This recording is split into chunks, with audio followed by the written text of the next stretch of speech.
welcome back to the Washington Outsider Report on the Coalition Radio. For those newly joining the program, my name is Irina Zuckerman, and I am the editor-in-chief of the Washington Outsider. With us today is Dr. Ahmed Atef. He is the representative of the Southern Transitional Council in the United States. Today we'll be covering several topics related to his area expertise, which will include a brief introduction of what STC, Southern Transitional Council, is, STC as a local partner of choice, as being a strong supporter for President Trump's policies and war against Houthis, the STC's comprehensive strategy to end the war in the Yemen Republic, and the current political dynamics within the internationally recognized government. So let's start with the basic. Dr. Ahmed, could you tell us a little bit about STC and your involvement with them, what that is for those who are completely unaware of the history of Yemen and the different sectarian and political party differences inside the country? Thank you, Reina, for inviting me. I really appreciate that. And I am really a regular viewer of your Washington Outsider, beautiful and excellent and very informative, program. And thank you again for inviting me again to the program. Yes, the Southern Transitional Council is like a platform or umbrella organization that contains so many Southern forces and individuals who believe in achieving peace and stability in the country. And also they want to gain independence according to the prior state that the South was enjoying prior to 1990 when the Union failed.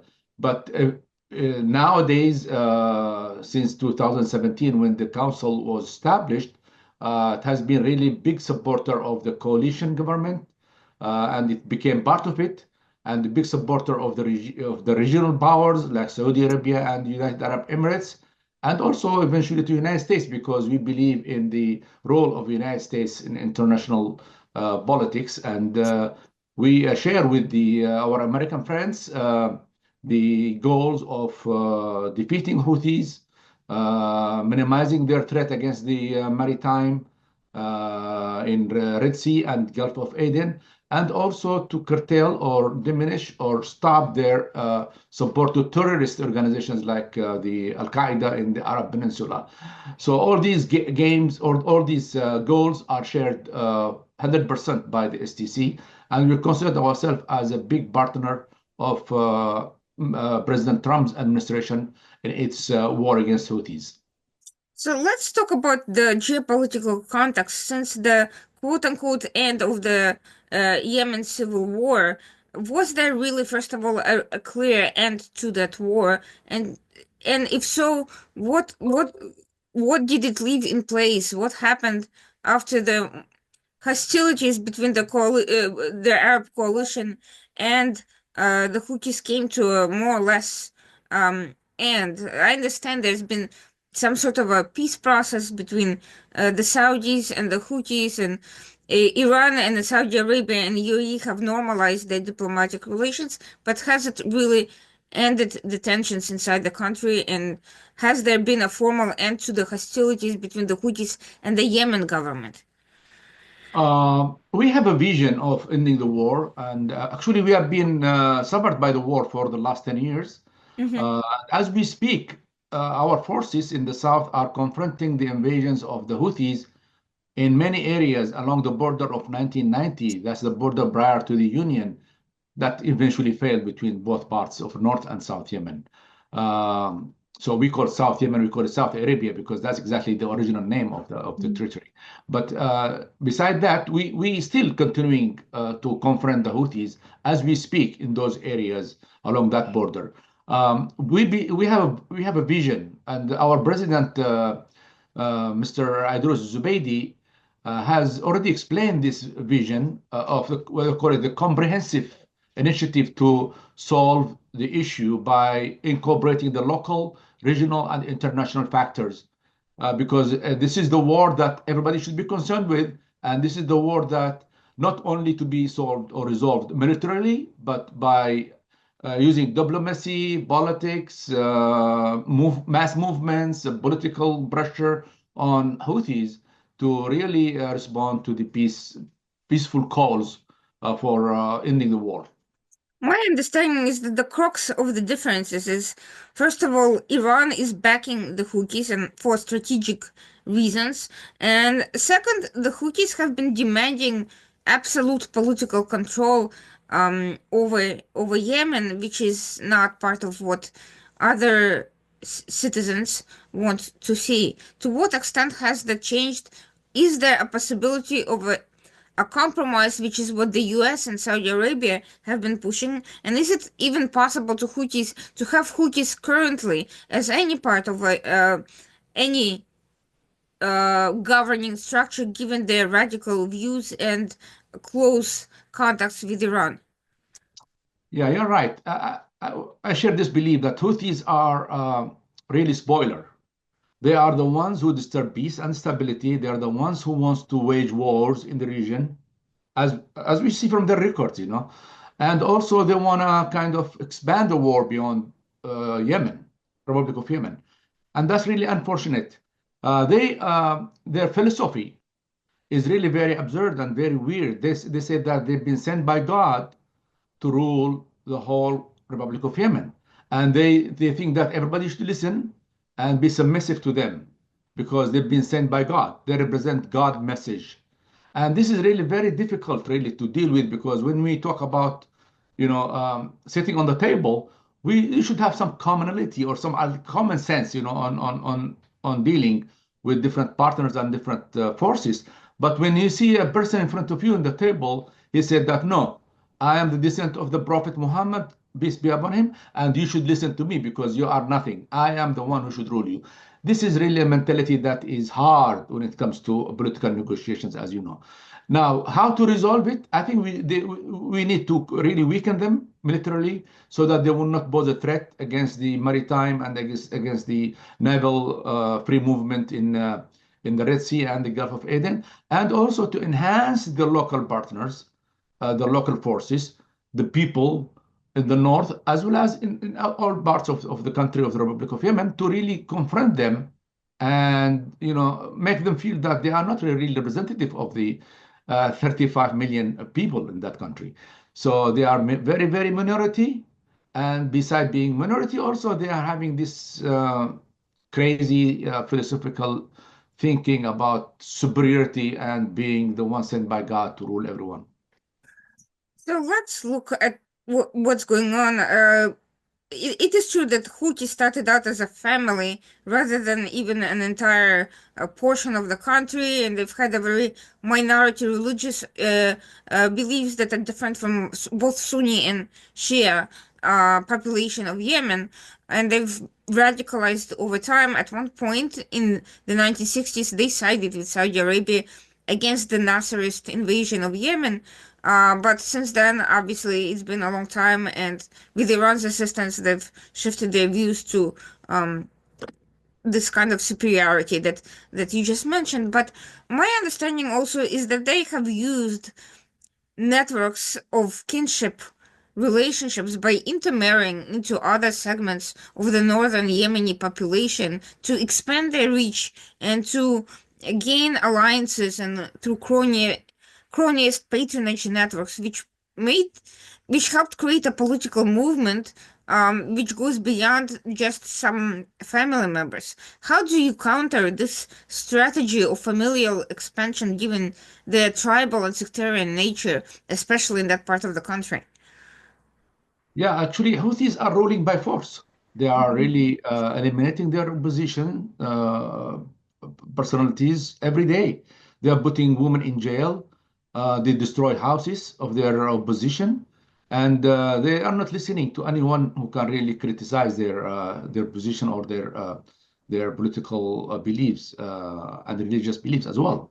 So they are not only against the tribe; they're also against the religious personal leaders and happened also to destroy mosques of Sunnis because Houthis belong to the sect of Zaydis that are not that are aligned more with Iran than with the Sunni neighborhood of Republic of Yemen. So these are elements that push them also to have this critical move against everybody there, and they believe that they can continue ruling by force and by not listening to the common sense calls from every part of the world, and especially the United Nations envoy, who has been meeting with them many times, but they are not heeding actually to these calls. And I'm not surprised because they don't believe in political negotiations. They don't believe in sharing.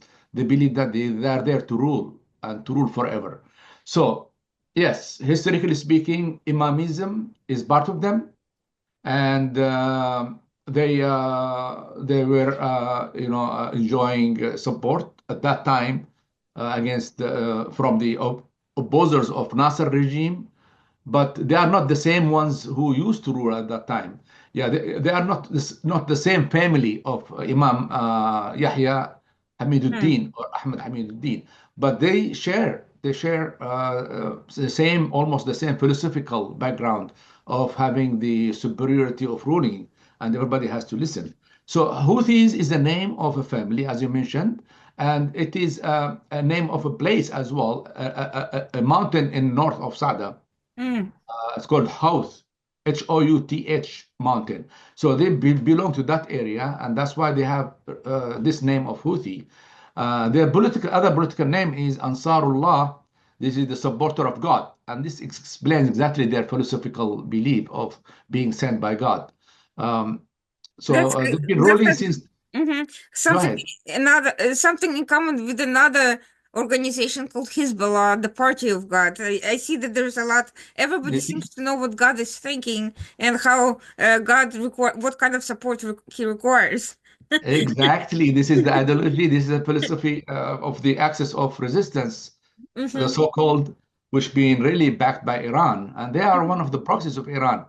And now, after the defeat of Hezbollah and Syria, the others, now they are gaining support from Iran more than before because they are the one remaining arm of Iran and this very sensitive strategic area at the Red Sea and Bab al-Mandab area. So here we are now. Now, since 2014, they occupied the government. They made a coup against the former president Abdurrahman Mansur Hadi, and they followed him when he fled from Sana'a. He went to Aden. They followed him and they wanted to exterminate him and kill his supporters. But the southern people stood against them with the support and help of United Arab Emirates and Saudi Arabia in 2015, and it took them 3 months really to defeat the Houthis at that time. Now the south is being ruled by the STC, um, the majority of the south be ruled by STC.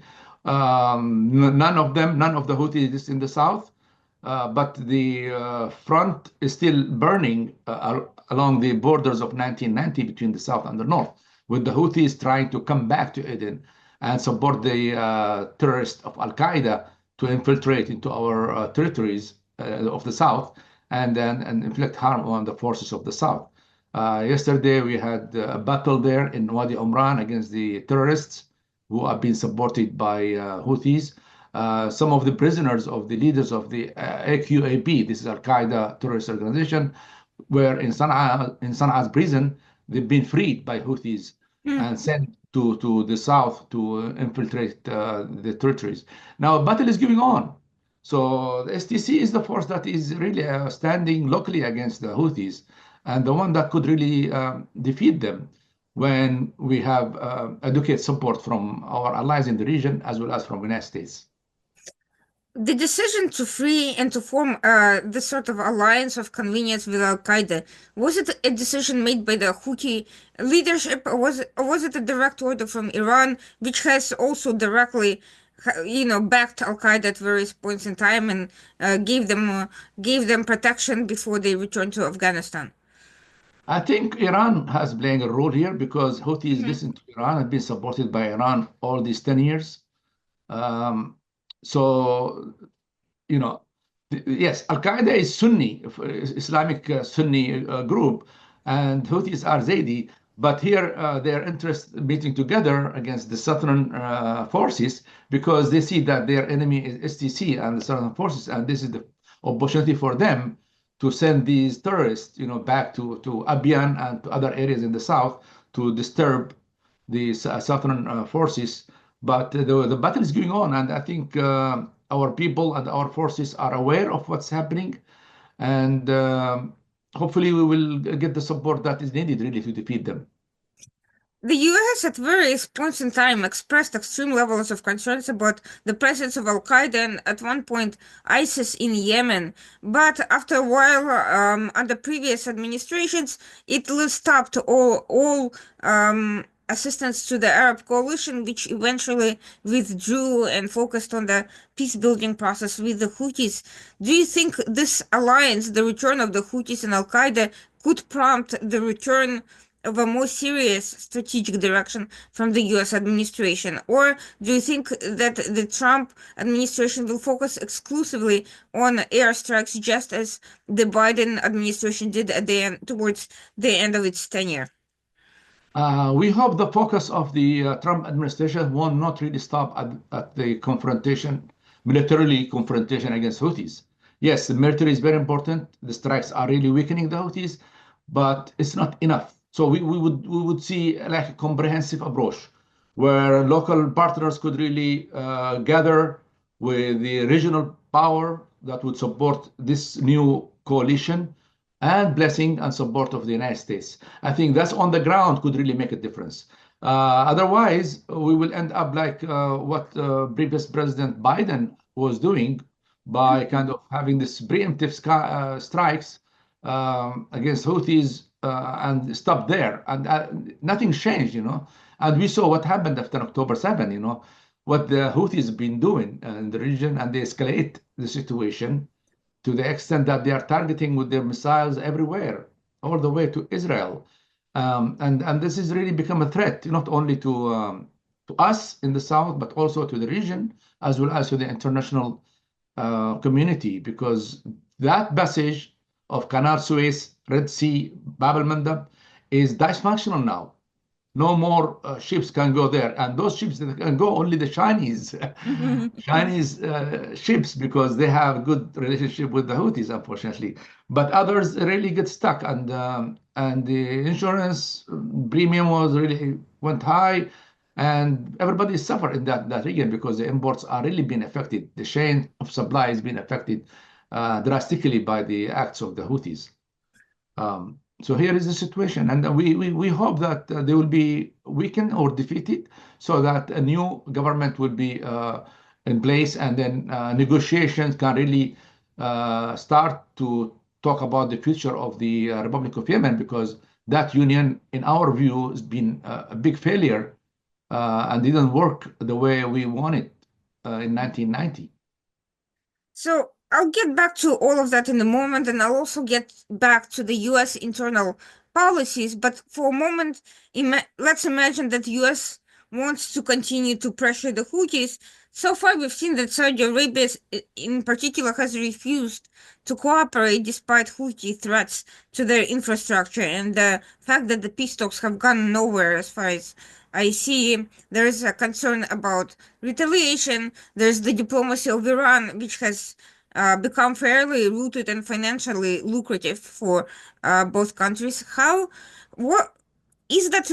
Would that be a serious obstacle in a more strategic confrontation by the US in theory? Or do you think it doesn't matter whether Riyadh opposes more pressure on Houthis than what we're seeing now and is not going to cooperate in that respect? And another element here is that US just announced talks with Iran. I don't know whether they're going to be direct or indirect, because both sides have completely different public view of this. But regardless, there is going to be some sort of a discussion, which also means that Iran would likely demand some sort of a freeze to military action. It could be bilateral, by mutual agreement, but it also could be one-sided. I don't know what is going to happen.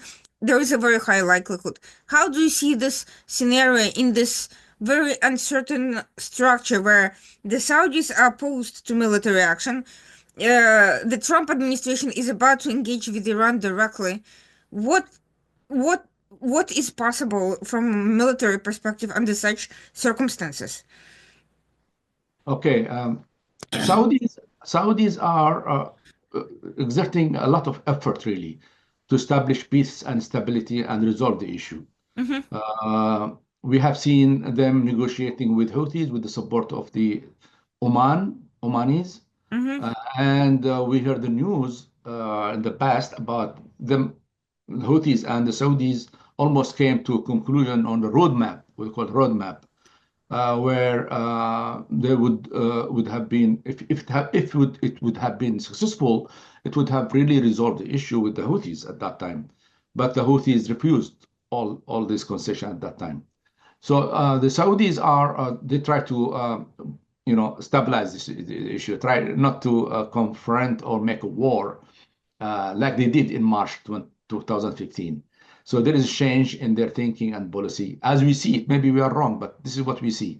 mm-hmm, But the good thing is that now we have a new administration in Washington, D.C., with mm-hmm, Trump, who has been very clear in his threat against Houthis. mm-hmm, And yesterday we learned that the foreign minister of Saudi Arabia has arrived in Washington, D.C. as well, mm-hmm, which is an opportunity for both countries to talk about what the next strategy regarding Houthis. And also on Saturday, there will be a meeting in Oman between the U.S. administration and Iran to negotiate some deals, either to agree on the issues that's been open, or maybe as the administration has been threatening, there will be a war against Iran. So we don't know. I mean, it's early now, really, to kind of see or think about what is going to happen in the next week or next 2 weeks. But I'm optimist that there will be kind of understanding among all these regional and United States, regional forces and the United States to really come into common ground. mm-hmm, And nobody wants war actually. But when it comes to it, there is no other solution. I think for us, the forces are ready to contribute to concerted mm-hmm, strategy from the region as well as from the local forces in the Presidential Leadership Council. This is the government internationally recognized in the Republic of Yemen. And then we will see as a common action against the Houthis. We don't believe that individual party could really do it themselves. They have to have a concerted, coordinated platform to confront Houthis. And that comes with our proposal that I mentioned earlier about mm-hmm, the President Idris Zubeidi's initiative to have a comprehensive platform initiative, for local, regional, and international forces, including United States, of course, to confront Houthis. I'll get to that in 1 second, but first I wanted to ask about what has happened so far with the most recent airstrikes. There have been reports, very understated reports, by the way, about several relatively high-level military leaders among the Houthis who have been killed by the U.S. attacks.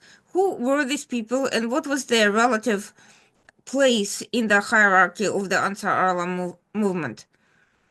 Yeah, first of all, the news coming from Sana'a is really very limited, and Mm-hmm, that might be due to the strong hold of the Houthis against all those leaks and mm-hmm, information outlets, mm-hmm, or because nobody is allowed to be covered. And I think that's the most probable reason.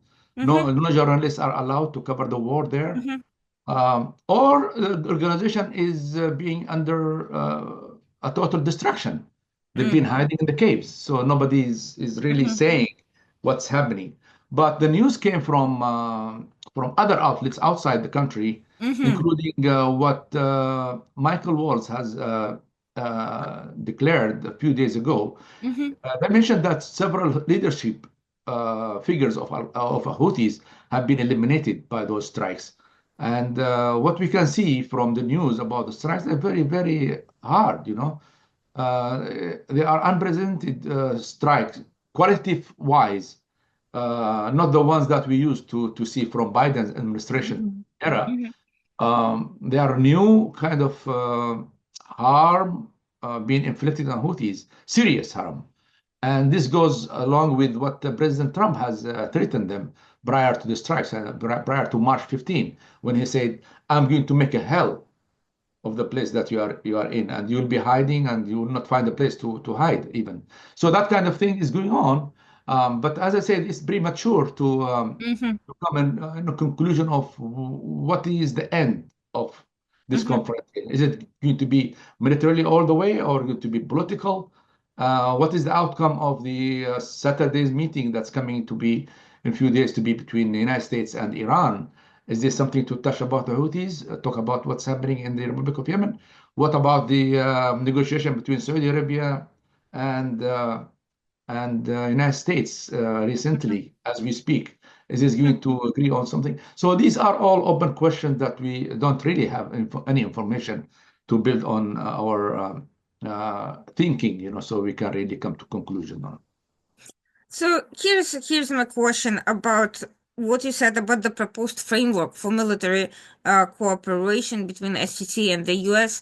The problem here is that the argument that shut down US support for any sort of coalition backed initiatives to begin with is the growing isolationist sentiment inside the country, particularly among Trump supporters, although the left also was not happy for other reasons.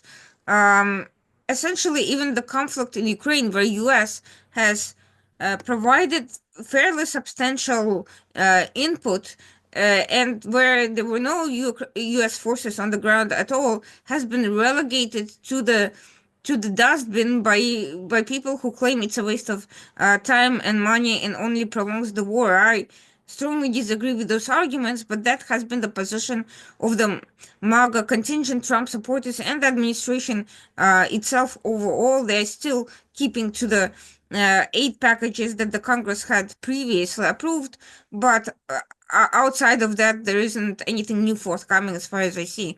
Why would that?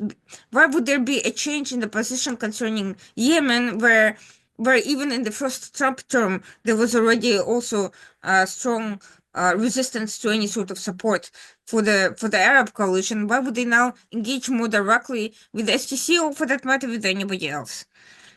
Yeah, so I agree with this observation. My thinking is that United States, especially Trump administration, won't allow Iran really to have a presence in the Republic of Yemen, because this is a very vital strategic area where the maritime shipment of goods has been disturbed and affected by the Houthis bombardment and missiles, leave alone other stuff that they are doing in the region as well. So yeah, so this is one of the incentive why Trump administration is very strong when it comes to Houthis. The second reason, maybe in my view, is that terrorism has really been a factor.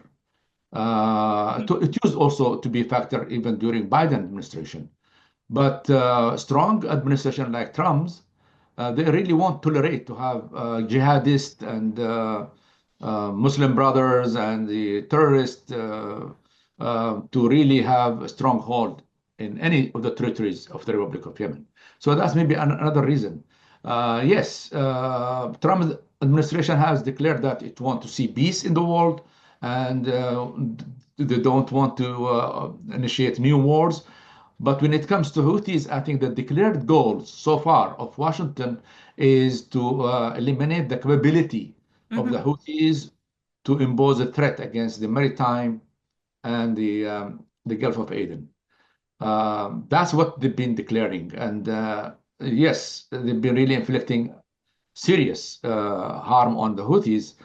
But my question is how long this is going to continue, and Mm-hmm. what's the end game? Is that to do with looking at the political aspect of making change, or to accept the weak Houthis as a partner, Um, these are not clear, even not clear to us. But we in the South, we are considering ourselves as strong partner of Trump organization in confronting Houthis and also Al Qaeda, the terrorists. And we will continue to do that because it has to do with our own existence in the South. And as I said earlier, as we speak, we are confronting the Houthi invasion of the South from different fronts along the borderline of 1990. And they still continue as I'm talking now. So this has been a story for 10 years. It's not new for us. Mm-hmm. So if the United States is looking for a true partner that is having an interest in the whole thing, yeah, we are there. We are sharing with the United States their goals. We are supporting President Trump's initiative, and we will be there. But as we said, we have got this initiative of having a comprehensive Mm-hmm. resolution that would involve not only the locals, but also our region. Saudi Arabia and UAE are very important to be involved. And United States, UK, and to a certain extent also United Nations, because they've been involved for the last 10 years in this conflict. Do you think these other regional actors would be willing to get involved if they saw a serious commitment on the US part? Because for now, I'm sensing a lot of distrust and questions about not only this administration's particularities, but the course of the US in general, given the various fluctuations of the past several administrations. Oh, they have been involved since March 2015, and But we didn't see, now we they didn't have we didn't hear. more or less stopped their military involvement, as far as I see. Yeah, but no, but there was no statement from the leadership of Saudi Arabia and UAE that they are going to stop their engagement with Yemen Mm-hmm. because they wanted to see peace and stability. They're Sure. concerned as well as we are with this chaos that's happening because of the Houthis. Of course, they don't want this war to continue forever. They don't want this instability to reign, but they want to see peace that Mm-hmm. is durable, just and lasting, so that everybody will contribute to the stability of that region. So they have a stake in that. So the Mm-hmm. Saudis are very clever, and their strategy is very, they count things very carefully, and they don't want really to be a cause of disturbance or instability, Mm-hmm. but they want to see stability. They want to see the end of the war. I can assure you. The same thing with the UAE. Mm-hmm. Switching gears for a moment, I wanted to get back to something you said earlier, which is the 1990 agreement that unified Yemen did not work out to the satisfaction of, frankly, anybody, really. Nevertheless, some countries think that a unified Yemen is still a best solution and can prevent instability. Regardless of which position you take, whether you think it is viable or it's not, what do you think? How would you measure stabilization of Yemen in the views of the long-term strategy of what President Zubaydi is suggesting? What would be the steps towards achieving that and overcoming some of the obstacles, at least the ones that are there under STC's control, what they can contribute? What would be that path? How do you envision victory in the military sense, but also how do you see a political evolution from the current status quo? Yeah, the union that was declared in Mm-hmm. May 22nd, 1990, between the North, this is called the Yemen Arab Republic, and the People's Democratic Republic in the south of Yemen. Um, it was a political union, and it was based on sharing the government by 50-50%. And it has got 2 years of transition period to test the waters, as we say, and see how the union is going to evolve. Unfortunately, in those 2 years, the Northerns, led by late President Ali Abdullah Saleh, they violated the union agreement and they invaded. Or before the invasion, they assassinated so many leaders from the south, and they didn't want to share power with the southern as according to the agreement, as the agreement said. So it was a conflict, and even both leaders went to Jordan during the King Hussein at that time Hmm. to resolve this conflict. And they agreed on a new agreement in Jordan in 1993, but that didn't work. So after that, we saw a war between both armies because there were still army of the south and army of the north. So we saw a war initiated by Ali Abdullah Saleh's army against the Southerns, and they occupied Aden in 1994. So the Southerns see that this union is null and void. It's not really working because you cannot have a union by occupation. You cannot have an occupation forces in Aden and claim that you are supporting union. And the same conclusion also came to the meeting of the Gulf states foreign ministers in Abha in Saudi Arabia, where the then foreign minister Prince Faisal uh, said in the statement, and also the statement of the ministers said that what happened is really an invasion using force, and we are not going to condone, I mean, any political settlement based on force. So they were really against occupying of Aden by the forces of the North, and that was a position at that time in 1994. But what happened is that Ali Abdullah Saleh used to have very good relationship with the then administration here. I think I don't remember who was the president at that time. Maybe Bush, the Yes. father. Yeah. So because he gave Hunt Company a big area to explore oil in the north of Yemen at that time.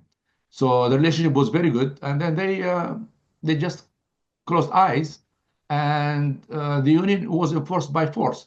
Now we see the reality that this union is not existing, at least for the last 10 years. We have got two regimes in Sana'a and one in Sana'a and one in Aden. We have two central banks. We have two governments. We have two currencies is being dealt with or used in both Sana'a and Aden. So eventually, on the ground, the union is not working.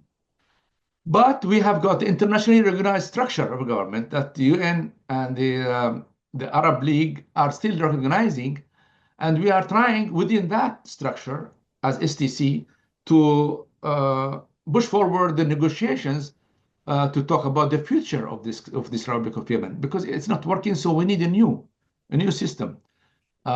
We would love to see our independence as a southern forces, but we are part of a coalition, Hmm. and we are responsible to support any regional, international thinking on the future of this country because we are part of it. Now we are part of the PLC because we represent the legitimacy of the South, and we would like to see kind of negotiations on the future of this union, so-called union. To what extent has the internationally recognized government been able to support STC operations against the Houthi terrorists that are ongoing at this time or at any point? There is no support at all. We are the only force on the ground that's been facing Houthis every day. And we are the only one who's facing terrorist Al Qaeda every day. We didn't hear any support from the president of the council or any other minister from the north because they don't think that this is their war. Or maybe they are incapable of contributing to it. Or maybe they just want to see what is going to be the end result of this confrontation.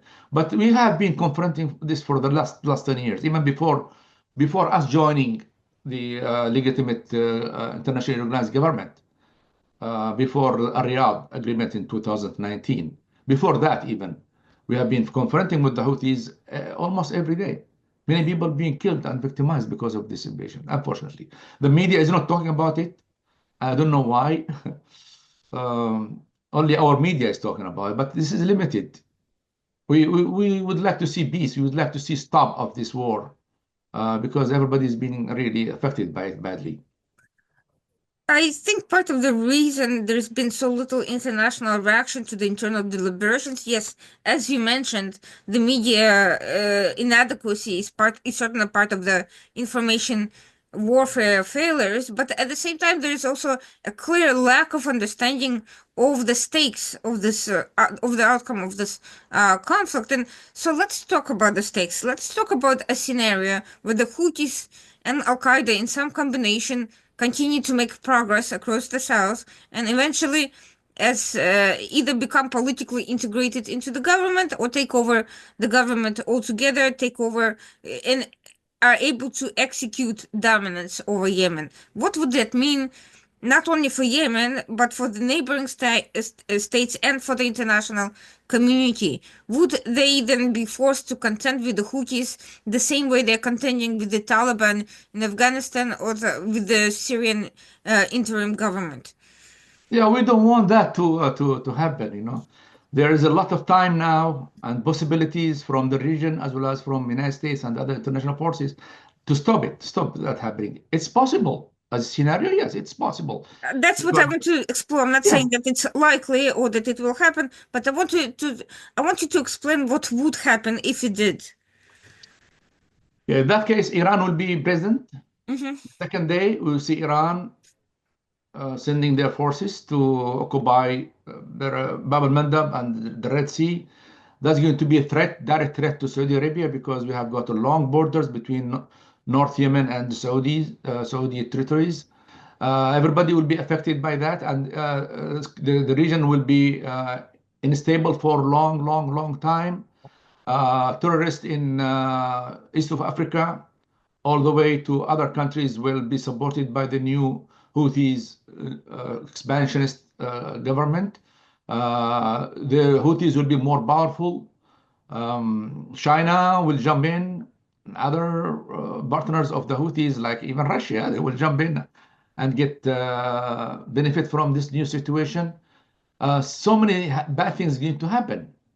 And I don't think that the strategists and the officials in Riyadh, in Abu Dhabi, in Washington, D.C.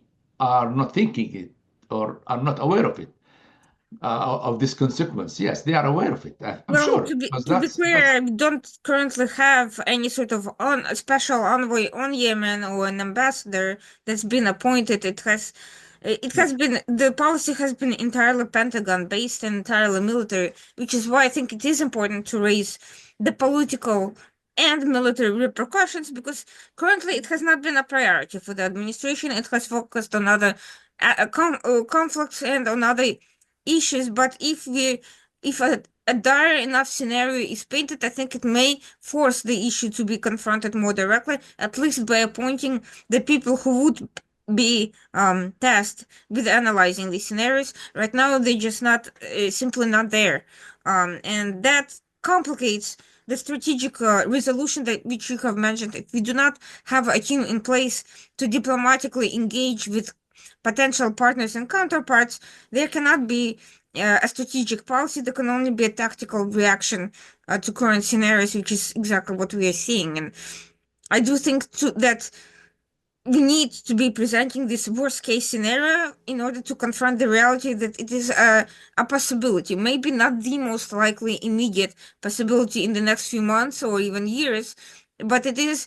But if things continue as they are, and if there isn't a very decisive break that could prevent Houthis from advancing further with Al Qaeda or without it, we are facing this prospect at some point if the policies by other actors does not change. I think that is a fair assessment without, delving into panic. And that brings me back to the role of Al Qaeda. They made this unholy alliance with the Houthis for their own interests and reasons. What is Al Qaeda hoping to gain out of it? Yes, I understand they want power. They're terrorists. They're consider a lot of the people there simply apostates and probably will kill a lot of them at the first opportunity. But what is, from a strategic standpoint, how are they going to confront and manage the conflict if they advance far enough to seriously talking about power sharing? Do you foresee this alliance as stable? Is it possible to disrupt it now, or is it something that may only happen once they get to power and start having to divide their loot? Yeah, Houthis are supporting Al Qaeda because Al Qaeda is the enemy of the South. Sure. Because when I say South and STC, I'm not talking about people who can defend them or try their best Hmm. to defend their territories and people and communities. But we're talking about people who are civilized, who believe in the freedom of speech, who support the equality of men and women, who present a way of thinking that's different from the Houthis, who are against all these. So we in the South, we are democratic force. We are democratic people who would like to see the economy flourishing. They want to have exchange with the rest of the world, open for tourism. Have this kind of life that they deserve as any other nation of the world. But this is against what the Houthis are looking for. So if the Houthis succeeded really in invading the south, they're going to impose their own regime, which is Mhm. the one that we see here. We see now in front of our eyes. Not today, not yesterday, for the last 10 years. So it's very clear. We know what they're going to do. We know how they think. They will destroy the homes of their opposition. They will kill people. They will put women in jail. They will not have any freedom of speech. That kind of thing. They will impose it right away from day two when they are occupying Eden. God forbid. But our problem is we would like to be more clear with our regional as well as international partners, as you said, in giving them this gloomy picture of what will Mhm. happen if you don't really support your local forces. To the extent that we also calling for them support the new government in the south, Mhm. and they will be really a platform to support the opposition against the Houthis, and it will be a local issue. It will not really be affecting any of the region or international um, countries or forces. But we're still negotiating. We don't want to have war to be Mhm. continued. We want to have negotiation, and that I think that's the minimum. Politically speaking, this is the minimum that everybody should support.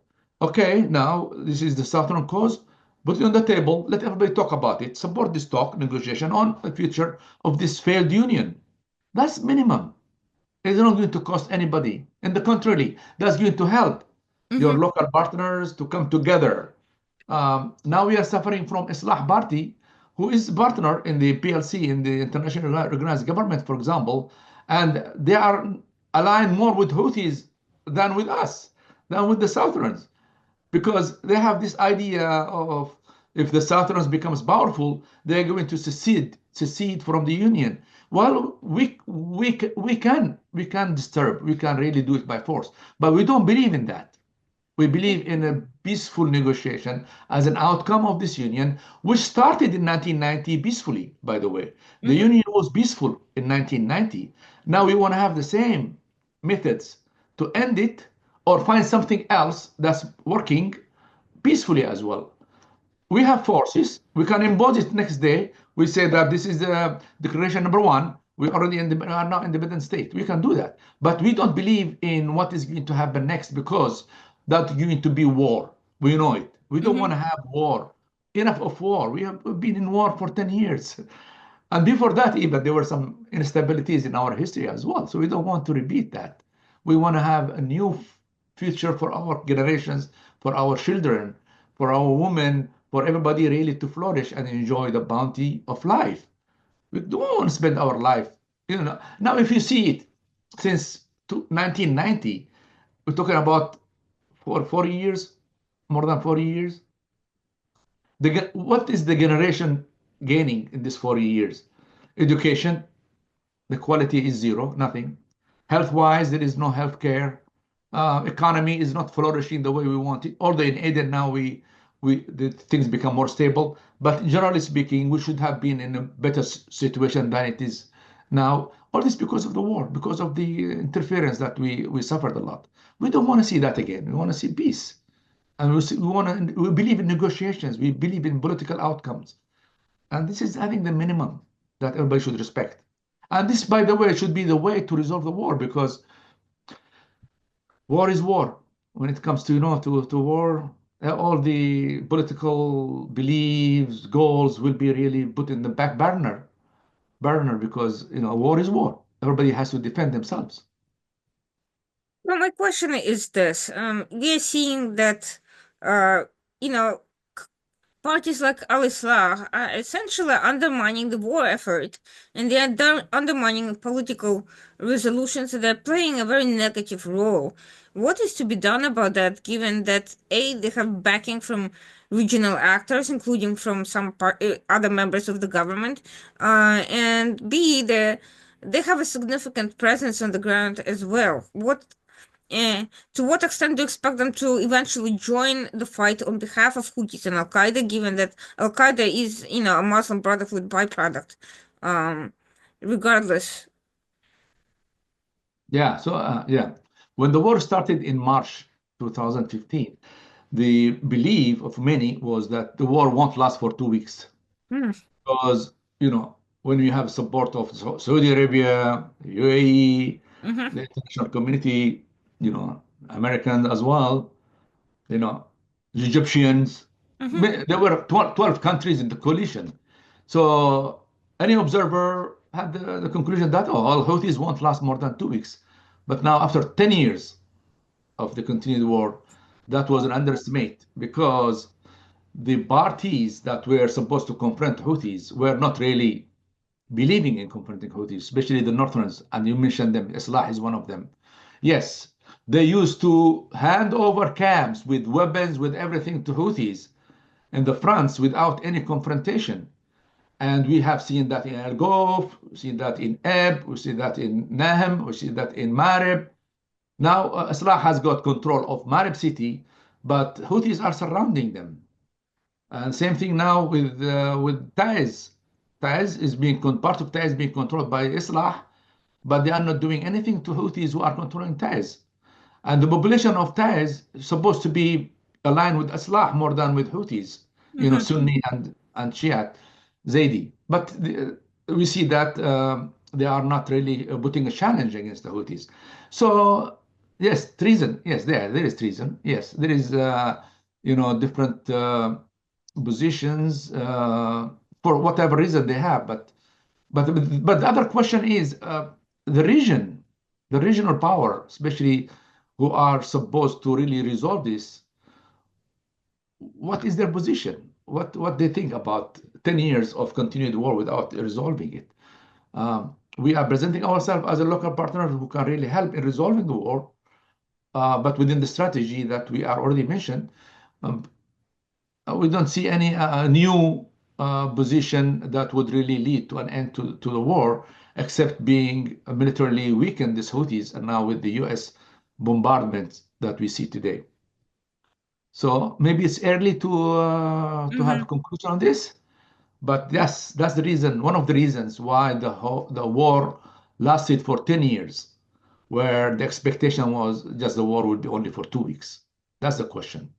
And there's another challenge now from a different angle, which is the fact that the international community, including many of the regional actors and even the US, have now refocused most of their political attention on the developments in Syria and to a lesser extent Iraq. There's a, Assad regime has been ousted, al-Sharia museum regime is in place. Nobody knows which way it's going to go. There's clearly Turkish, Qatari, even Saudi involvement there to try to balance out the Iranian forces in Iraq and to create some sort of a movement to, all of these things may lead to either fragmentation, additional conflicts, the rise of Islamists.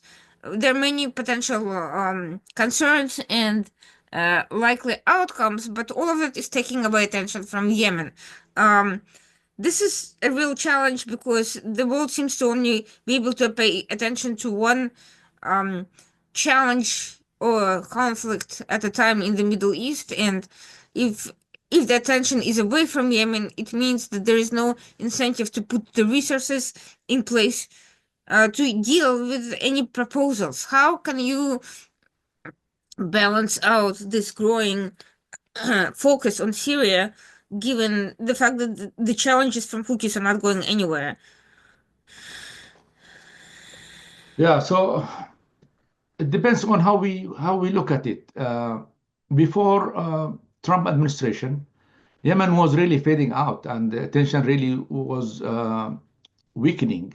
and not so many people were, in the United States, at least in Washington, D.C., were interested in talking about Yemen at that time during Biden administration.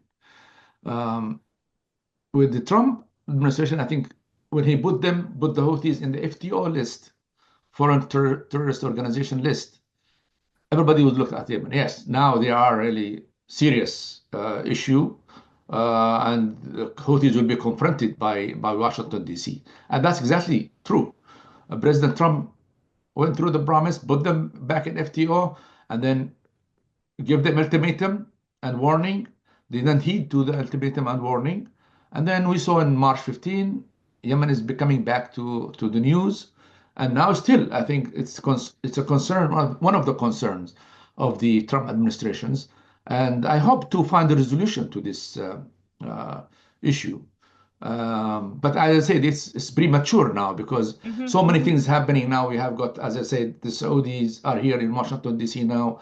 We have got the negotiation coming in Saturday on Oman between Iran and the United States. And before that, also the UAE, Sheikh Tahnoun was here also in Washington, D.C. So these moves are going to, I think, I believe that this is going to bring a result. So we can really see a light at the end of the tunnel and what strategy that's going to be adopted internationally and regionally, hopefully locally, against the Houthis.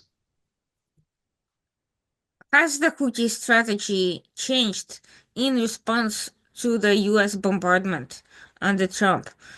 Are they contemplating anything new? Are they trying to enter into negotiations with the US? So far, the public calls that I've seen have been very confrontational and directly defied Trump's airstrikes. They basically said that they're not going to stop doing what they're doing. But do you see them calibrating to some other strategy if there's enough infrastructural destruction? And why do you think there isn't an attempt to target specific leaders? There has been apparent incidental killing of some of them, but there hasn't been a protracted strategy to eliminate them the way it happened with the Hezbollah, with the way it happened with some of the Hamas leadership, with the way it happened with Qasem Soleimani in the past. Do you think that is something that is necessary? For us, it's necessary to confront them seriously.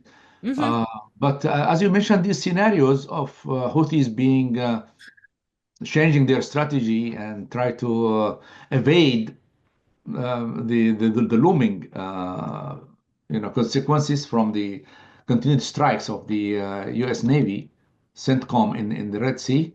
It's possible that we see some voices, especially from Iran, because Iranians are their sponsor, and I'm sure that Iran will use them, will use the Houthis in the negotiations with the Trump administration. How far the administration will react to this has to be so like wait and see because we don't know exactly what that is strategic thinking here in Washington D.C. on this scenario. But we think that that's not going really to affect locally unless if you have a strategy that would incorporate or enlist all the forces locally with the region support and United States support and UK. This is our strategy. This is our thinking. But we are ready for negotiations. We are ready for finding a solution to this war. We don't want to see war continuing forever. We want to see peace and stability while preserving the rights of our people, to live the way that they wanted to live self-determination. They have the right to be living in a country that they belong to, not to be oppressed, not to be controlled um, by any force, leave alone Houthis who came from the dark ages and they want to impose their way of thinking on us. No, that's not going to happen. I can assure you from now, we will fight Houthis. We will not allow them to come to rule us under any pretext, under any agreement, under any thinking, because that's a red line for the Southerns. They're not going really to accept them, and that's clear. We made that clear in our all meetings that this is not going to happen. Yeah, we can cooperate, Mm-hmm. we can support, but we cannot be occupied again. We cannot be submitted, to rule of Houthis in any way that others can suggest. I wanted to kind of go to an incident that raised some eyebrows, but has not been widely covered because no one knew what to make of it, which is the visit of the American Jackson Hinkle and his meeting with the Houthis. Jackson Hinkle has been at one point a completely marginal figure, but he started being boosted on social media and rose quickly to become a fairly visible voice, which got him a New York Times profile. He is a close associate of the American Director of National Intelligence, Tulsi Gabbard. He also expressed pro-Russian, pro-Hamas, pro-Venezuelan Maduron, pro-Iranian views, and somehow ended up with the Houthis, essentially defying the official U.S. policy and calling for the end to the airstrikes on the Houthis.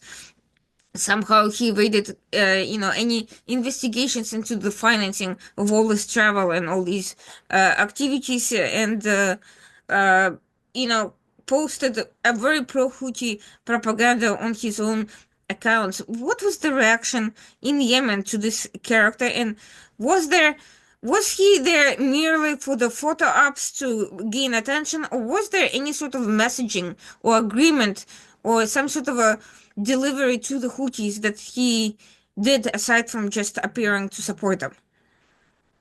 Yeah, his support to Houthis is violating the fact that Houthis are a terrorist organization.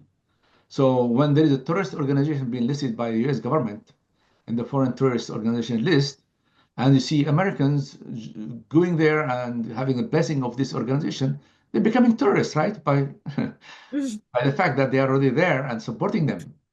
I don't know what is the Justice Department reaction to this, but I don't want really to go into the details because, you know, Iran is there. Iran is the one who sponsored everything. People Mhm. came in planes.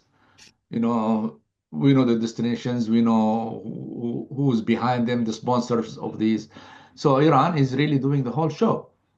Um, but what will be the legal ramifications or consequence of such things? I leave that to the administration because really I have nothing to say on this. But do you see that visit as merely symbolic propaganda, or do you think there was something deeper behind it? Were there any parties that Hinkle may have been representing by his presence and delivering some sort of a message to the Houthis that went beyond the public the public optics of it? Was he acting simply as, a moral political supporter, or was he acting as a messenger or an agent on behalf of bigger, more important actors? All of the above, maybe. Hmm.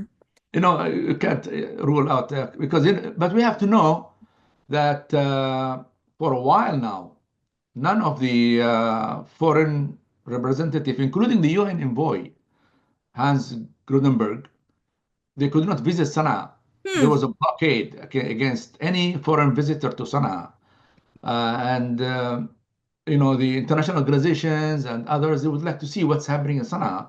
So might be some facilitation here and there to find some facts or have contacts or communication or meeting. That everything is possible. We can't rule out all those scenarios. Um, but my concern is you sending or somebody is going there to deal with an organization that's been listed Mm-hmm. since January 2025 as a terrorist organization, then there must be consequences on this because if anybody deal with the Houthis or send money to Houthis or meet with the Houthis even outside the Republic of Yemen, they will be considered as this association of guilt. They will be part of the terrorists because that's support for them. Mm-hmm. Support means by money, by arms, by politics, by propaganda. These are all supports of the terrorist organization. So Houthis are terrorists in the eyes of the United States government. So Mm-hmm. legal point, you are a lawyer, you know better than me on what are the consequences on this.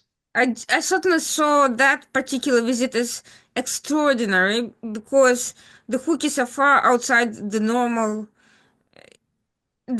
of even authoritarian regimes and adversarial states that U.S. confronts. It's beyond even Russia, Venezuela, and so forth in the level of radicalization. And as you said, because they are listed officially as terrorist organization, and Jackson Hinkle is not a family member of any of these people, or he had no uh, official business there at all that could be interpreted in any way but what it appeared to be. So I find this incident extraordinary in many ways. It raised a lot of attention, but has so far not led to anything, which is curious, and that's why I'm wondering if we are going to be seeing more of some of these pro-Iran influencers engaging with the Iranian proxies and not just simply calling for diplomacy, which was the strategy up until now, to just call for a peaceful resolution and couch the opposition to U.S.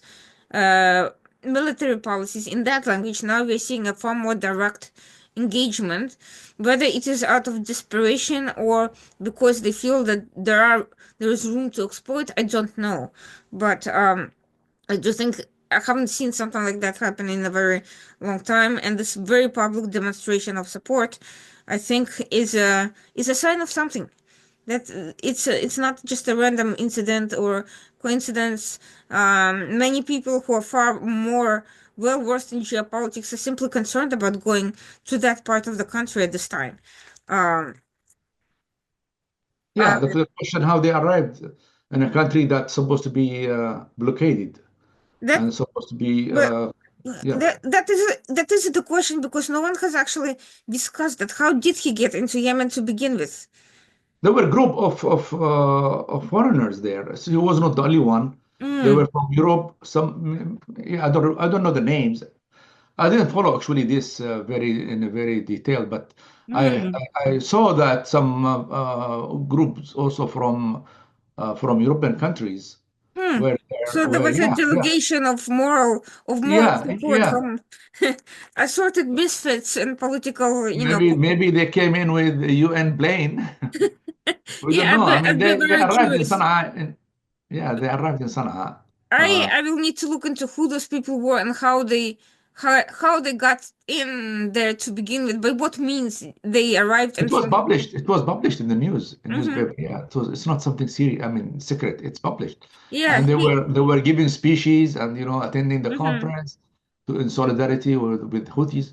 Yeah, I mean, So that's Iran. Yeah, the go ahead. fact that these people are then able to go back to their home countries, where mostly Houthis are not listed in the European Union, as far as I know, they're only listed in the US, and this also concerns me. This lack of strategic unity between the US and Western partners on confronting the Houthis and considering them as a terrorist organization and not merely insurgents vying for power. That I think is. Even the UN is not considering Houthis as terrorist organization. Mhm, Yeah, it's only United States, and that's why we support United States because they realize the danger of this group. Um, Europeans are not. I don't know about UK. I think UK has got some similar position with the United States on the Houthis, mhm, but yeah, but in for a long time in America, and you know that very better than me, Irina. For a mhm, long time, the Iran lobby, the lobby of Iran, Muslim Brotherhoods, and now we're talking about Houthis, were really very effective in the United States for a long, mhm, long time. And they've been supported by countries also. The regional politics also have the dynamics on this. So that is one of the way that we see that there's like loopholes. Houthi is getting some relief like the one that we saw at the conference that they organized to support them in solidarity with them. mhm, That attempt will continue if they get relief of these strikes, the U.S. strikes against them. Now everybody is underground; they can't really show their faces. mhm, But we don't know, as I said, what's going to happen. But if some relief they receive, they will rebound again, and then they will come back, and maybe they will fire some missiles that's still having mhm. and yeah, I can't rule out this. It's a problem. I know it's a complicated problem, but let's hope for for the success of the U.S. policy now, the new policy towards Houthis. Well, it's very clear that if President Trump wants to be seen as a peacemaker in the region, he needs to confront the problems, security issues, and he needs to resolve them and create a long-term and durable, sustainable solution, not just temporary tactical responses. I understand that his mindset is very transactional. That, however, does not mean that he does not or should not have a grand strategy for cementing his legacy. And this security infrastructure should certainly be part of it, I think, and I certainly hope that he will work on addressing the other aspects of the situation beyond these temporary airstrikes, because as soon as US runs out of the missiles or needs to redirect them somewhere else, you're quite right. The Houthis can research, come back out, and actually use this situation for their own propaganda purposes if they're not pressured sufficiently to actually reduce their presence significantly and pushed back territorially as well. So let's hope that we will see that in the near future, and let's hope that STC gets a place at the table to provide very important security perspective on its role and on the role of Yemen and on the regional humanitarian and economic and political and security frameworks that are long past to be need to be integrated and discussed by all actors and integrate all the interests and not just some or a few that we are seeing. Yeah, thank you. Yeah, I can assure you that the STC has been working very hard to ensure the success of the internationally recognized government. We provide them with the safety and security that they need in Aden and the capital city. We are a big force that control the south, and we are contributing to the government, to the region, and to our allies, also the United States.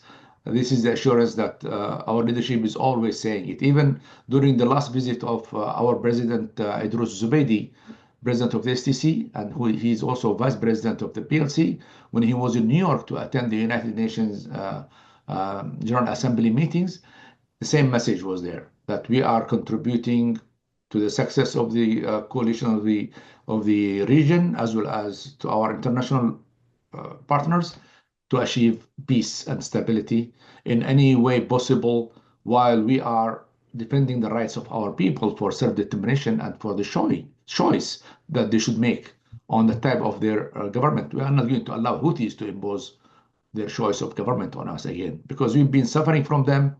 They occupied us for a long time. We freed ourselves, became independent from them. We don't want to repeat that again. And this is a very clear message that we give our partners and our friends in all the meetings in New York and everywhere else as well. So let's hope for the best. I agree with you. I agree with your analysis. Concerns remain there. Now it's really very early to know what's going to happen with Iran or the region, with the meetings that are going on as we speak. We hope the best thing is going to reveal itself in the coming days, hopefully. And until then, we will remain. We'll see.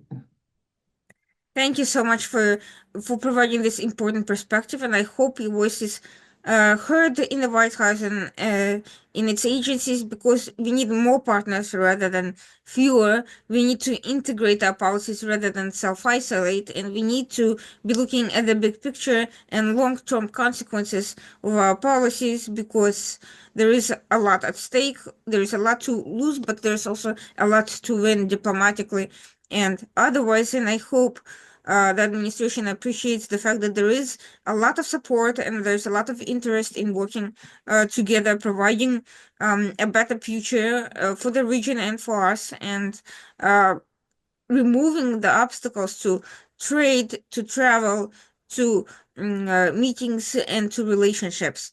I look forward to watching the situation as it unfolds. Of course, there's going to be a lot of challenges, but we will remain in conversation, and we will hopefully remain open to different scenarios and different possibilities as the situation becomes more clear. And I want to thank you, Arina, very, very much for your support and for your interest in learning all the details about the situation in Republic of Yemen, which is really very appreciative.